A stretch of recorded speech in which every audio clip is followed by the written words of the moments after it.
What does a backcourt starting Cadeau and RJ Davis potentially, what does that look like for North Carolina? Can there be two ball handling guards? I know RJ has had his issues in transition. Sherrell just talked about, getting lobs, getting the ball in the front court for runouts. Tell us what that potentially looks like with RJ Davis and Elliot Cadeau both potentially sharing the ball handling duties in the backcourt for North Carolina. It's a great question, and one I think when we talk about these, you can usually picture how things will work in your mind. But for this question, this is one I've struggled with lately, and I think it will be a plus. We've talked the last few weeks on how all the pieces you're putting around really Armando and RJ from the primary two scorers, and I don't think that changes. And in fact, hopefully it can help RJ, score at a higher level, score more effectively and efficiently.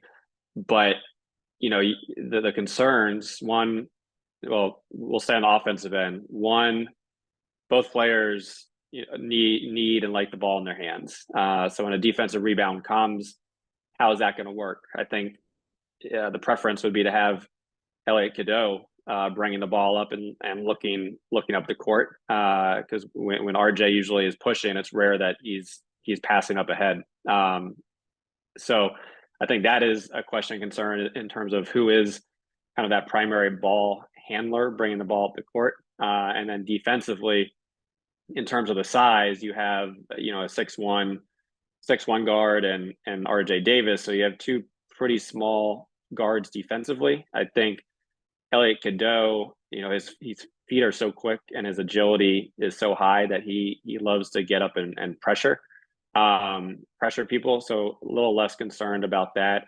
And RJ, I think, he was picked on during crucial parts of last minutes, which I don't think will change. But once again, you have his aggressiveness rebounding the ball defensively. So I think at the end of the day, it should be a net plus. Cadeau's vision, and he doesn't need to. We saw it, whether it's Geico or other games, he could score 2 points and drop 15 assists and be fine with that.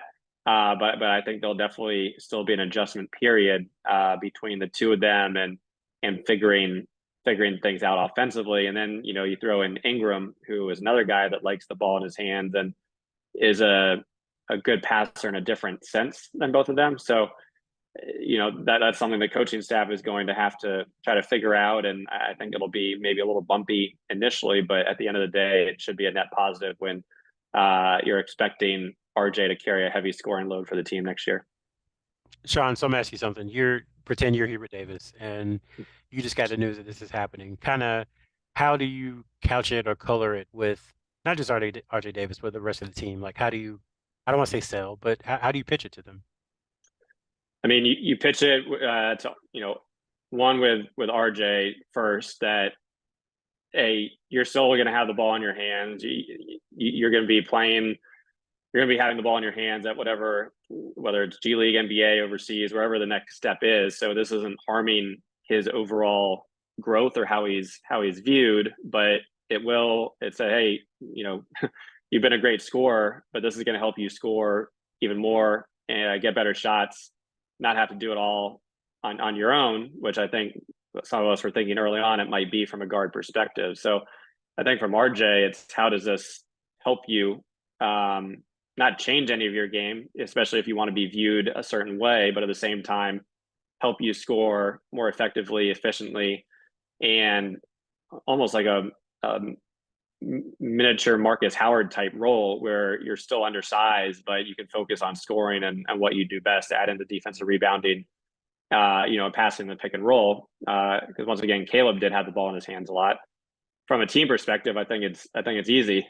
Run the floor and you're going to get rewarded, with some great look aheads and easy passes. And here's a guy that's coming in, and once again, he isn't a shooting guard that is scoring focused. He is a guy that wants to pass, can make the right pass, and is just going to help everybody get better shots. So that's how I would pitch it, especially to some of the older guys that have either been at UNC for a while or are coming in from different spaces.